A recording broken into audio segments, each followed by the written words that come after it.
कविता एक खुशमिजाज लड़की थी और कविता बिहार की रहने वाली थी और अपने माँ बाप की इकलौती बेटी थी।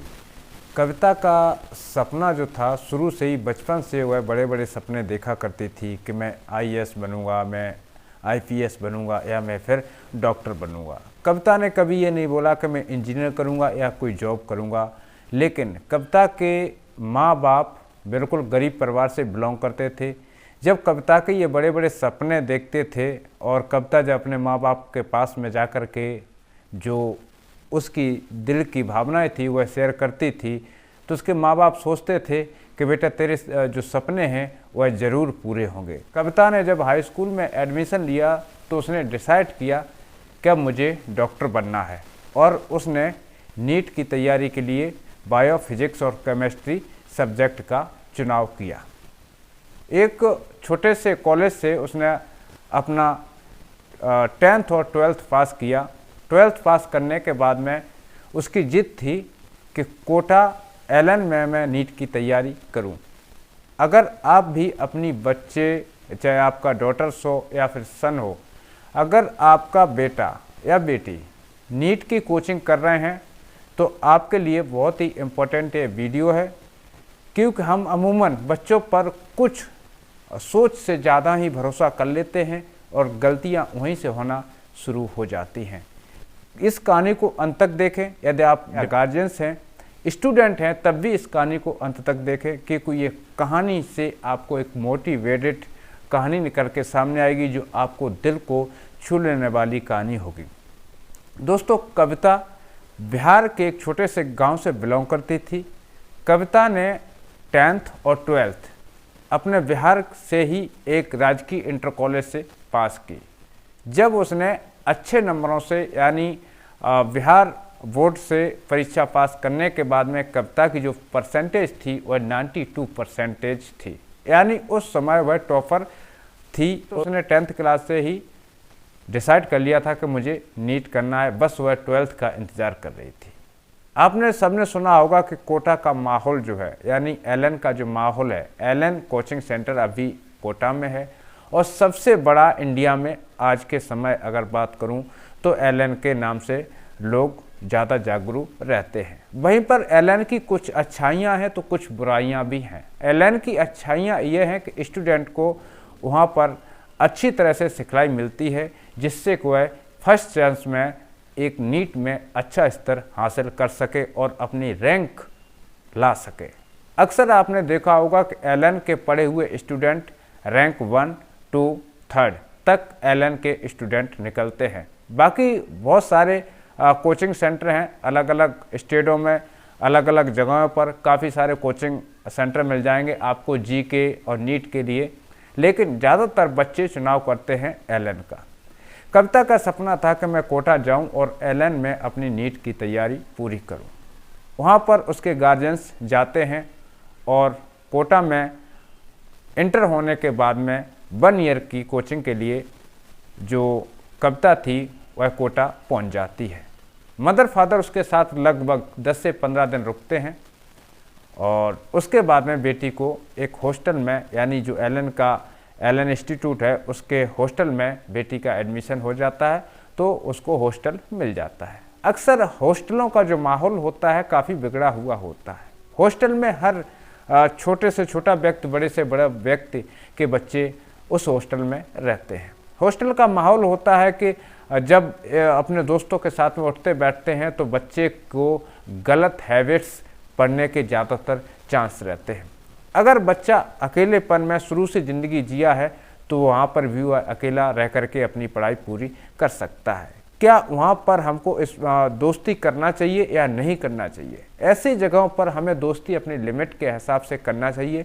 हम किसी को अगर पहले से जानते हैं तभी हमको दोस्ती करना चाहिए।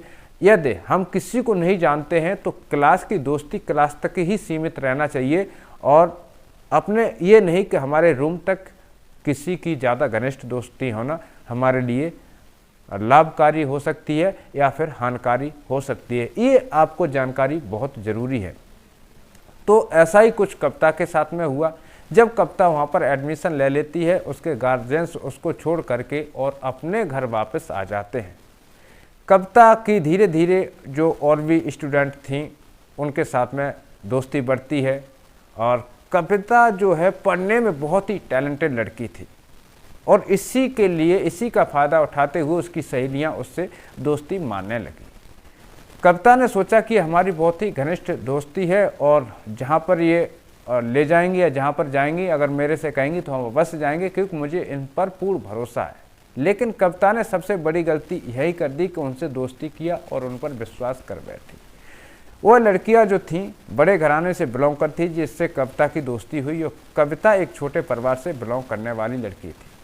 कविता के पास कभी भी रेस्टोरेंट में खाना खाने के लिए पैसे नहीं हो पाए क्योंकि वह एक मीडियम परिवार से बिलोंग करती थी और कुछ जो उसके दोस्त थी यानी गर्ल्स दोस्त थी वो एक अच्छी सोसाइटी से पढ़े लिखे सोसाइटी से तो थी ही साथ ही पैसे वाले घराने से भी थी। तो वो उसकी सहेली कभी कभी हॉस्टल के अंदर खाना खाया करती थी, अक्सर वह रेस्टोरेंट के अंदर खाना खाया करती थी। एक दिन जो है कविता से बोला कि चलो आज तुमको मैं खाना खिला के और होटल से लाती हूँ। तो कविता भोली भाली स्वभाव की तो थी, सुंदर थी, खूबसूरत लड़की थी। तो कविता अपनी सहेली की बातों में आ जाती है और एक रेस्टोरेंट में जा कर के खाना खाती है। तो देखती है कि उसकी सहेली बोलती कि मुझे बियर पीना है। तो वो ऑर्डर करती है, वेटर को बुलाती है, बोला एक कैन बियर लेके आओ। जो दूसरी फ्रेंड्स थी उसने भी बोला मेरे लिए भी एक कैन बियर लेकर के आओ। तो जो उन दोनों फ्रेंडों में से सबसे खास जो कविता की फ्रेंड थी उसने कविता से बोला प्लीज़ ड्रिंक। कविता ने बोला नो, मैं कोई ड्रिंक नहीं करता, मैं सिर्फ नींबू पानी लूँगी। फ्रेंड ने ज़बरदस्ती किया तो उसने एक बियर से थोड़ा सा ग्लास में डाल के और बोला मैंने तेरा सम्मान के लिए इतना ले लिया है, अब इससे ज़्यादा हम नहीं लेंगे। धीरे धीरे और काफ़ी बातें चीती हुई और काफ़ी समय निकलने लगा। उनकी एक तरह से वह पार्टी के माहौल में जो खाना खाने के लिए गई थी एक पार्टी के माहौल में बदली हुई। सॉफ्ट ड्रिंक के अंदर जो कविता की फ्रेंड थी उसने वेटर को बोला कि इसकी सॉफ्ट ड्रिंक में वाइन मिला करके और इसको दीजिएगा। तो कविता का इधर नींबू पानी का गिलास ख़त्म हो रहा था और कविता के फ्रेंड ने बोला कि आपको सॉफ्ट ड्रिंक चाहिए, मैं तो बियर पीता हूँ, आप ऐसा करो स्प्राइट या कोक की बोतल मंगा लो, उससे आप सॉफ्ट ड्रिंक पियो। वेटर को इशारा किया कि कोक का गिलास लेके आइए और पहले ही कविता के फ्रेंड ने वेटर को बता दिया था कि इसके गिलास में वाइन मिला करके लेके आना है। वेटर ने ठीक ऐसा ही किया। कविता ने जैसे ही वो गिलास पिया तो उसको महसूस हो गया कि मेरे बॉडी में कुछ इफेक्ट यानी मुझे नींद टाइप की आ रही है। कविता की जो फ्रेंड थी वह बोली डोंट वरी यार, ऐसा कुछ नहीं है, हम काफ़ी देर से यहाँ पर बैठे हैं तो अभी हमारा सोने का भी टाइम हो रहा है, इसलिए लग रहा है मुझे कि मुझे नींद जैसा आ रहा है, लेकिन ऐसा कुछ नहीं है। धीरे धीरे करके कविता की फ्रेंड्स ने 2 गिलास कविता को वाइन के पिला दिए यानी कोक के साथ में। अब यहाँ से कविता फुल नशे में हो चुकी थी। कविता को कोई होश नहीं था कि मुझे कहाँ जाना है, मैं कहाँ पर हूँ और क्या करने वाली हूँ। इधर कविता की दोनों फ्रेंड्स अपने बॉयफ्रेंड को फ़ोन करती हैं कि आज शिकार हाथ लग गई है, आप जल्दी से आ जाओ। तो कविता तो बिल्कुल नशे में चूर थी ही, उसको कुछ नहीं मालूम था कि मुझे किसके साथ में हूँ, कहाँ जा रही हूँ। वो सोफे पर बैठी थी और बैठे बैठे उसकी आंखें बंद थी। कविता की फ्रेंड जो सहेली थी उन्होंने जब फ़ोन कर दिया अपने बॉयफ्रेंड को, वह गाड़ी के साथ में वहाँ पर पहुँच जाते हैं और उसी गाड़ी में कविता की दोनों सहेली और उसके दोनों बॉयफ्रेंड ले करके कविता को वहाँ से और एक जंगली एरिया में वहाँ से निकल जाते हैं। कविता के साथ में वह जो भी करते हैं ज़िंदगी के साथ में एक बड़ा हादसा यहाँ पर हो जाता है। जब कविता होश में आती है तो वह देखती है कि उसके शरीर के जो कपड़े थे वह फटे हुए थे और उसके चेहरे पर काफ़ी कुछ दाग थे। वह शर्म की वजह से वह सदमा बर्दाश्त नहीं कर पाई और कविता वहाँ से अपने हॉस्टल वापस आती है, अपने रूम में आती है, वह हादसा कर लेती है। यानी कविता अपने प्राणों को वहाँ से न्यौछावर कर देती है। तो एलन की कहानी कुछ इस तरह से है कि हम एलएन में जाते हैं, स्टूडेंट जाते हैं पढ़ने के लिए, लेकिन अगर गलत संगति में पड़ जाते हैं तो फिर वहाँ से दो ही ऑप्शन होते हैं, जिंदा या मुर्दा। जिंदा तब आप आ सकते हैं जब आप उन्हीं माहौल में या तो ढल जाए, जिस माहौल में जो माहौल वहाँ का चल रहा है, या फिर अपने एकांत एक चित्त होकर के अपनी पढ़ाई पर ध्यान दें जिस मकसद से आपके गार्जियंस ने वहाँ पर भेजा है। या आपने सोचा कि मैं शरीफ भी रहूं और किसी से मतलब भी रखूं, यानी सारे हमारे फैंस भी हों और हम शरीफ भी बने रहें और वहाँ से हम अपनी नीट की तैयारी करके और मुझे अच्छा कॉलेज मिल जाए, यानी मैं नीट का एग्ज़ाम वहाँ से अच्छी तरह से निकाल सकूँ।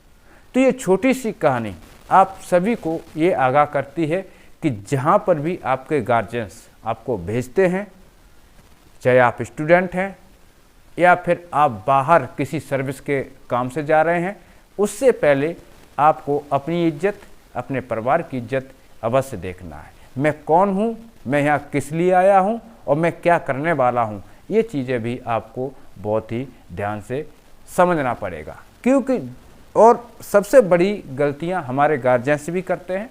जब हमारे बच्चे समझदार हो जाते हैं, उनको हम उस तरह से आज़ादी नहीं दे पाते हैं जिस तरह से वह आज़ादी चाहते हैं। जैसे कि मान चलिए हमारी बेटी है, हम मार्केट जाने से घबराते हैं कि पता नहीं ये ऑटो पकड़ पाएगी, इतना ट्रैफिक है, वहाँ पर ये हो जाएगा, वहाँ पर ये हो जाएगा, यानी गार्जियंस अपनी संतान को लेकर के डरते रहते हैं।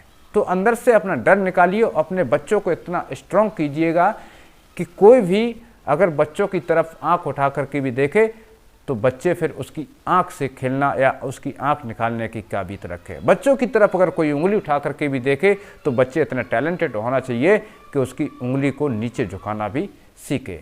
तो ये तभी दूर होगा, बच्चों का डर तभी दूर होगा जब हम बच्चों को ऐसी गाइडलाइंस देंगे और ऐसे डर वाले समाज से उनको बाहर निकालेंगे और उनको दुनिया के बारे में जानकारी देंगे। तो आप कहीं पर भी कोचिंग के लिए जाते हैं, किसी से आप ज़्यादातर दोस्ती ना करें, दोस्ती उतनी रखें जितनी आपको ज़रूरत हो। अगर आपका समय होगा, आपने अपना लक्ष्य निर्धारित किया है, उस लक्ष्य को देखिए। और ये ऐश और आराम करने के लिए पूरी लाइफ पड़ी है। अगर आप जिस लक्ष्य के लिए गए हैं वो लक्ष्य आपको प्राप्त हो जाता है तो ऐश और आराम तो आपके पीछे पीछे चल पड़ेंगे। इसी के साथ मैं लेता हूँ आप सभी से अनुमति। तब तक के लिए सावधान रहिए, सतर्क रहिए। मिलता हूँ नई कहानी के साथ अगले एपिसोड में। तब तक के लिए सभी भाई बहनों को जय हिंद, जय भारत, वंदे मातरम।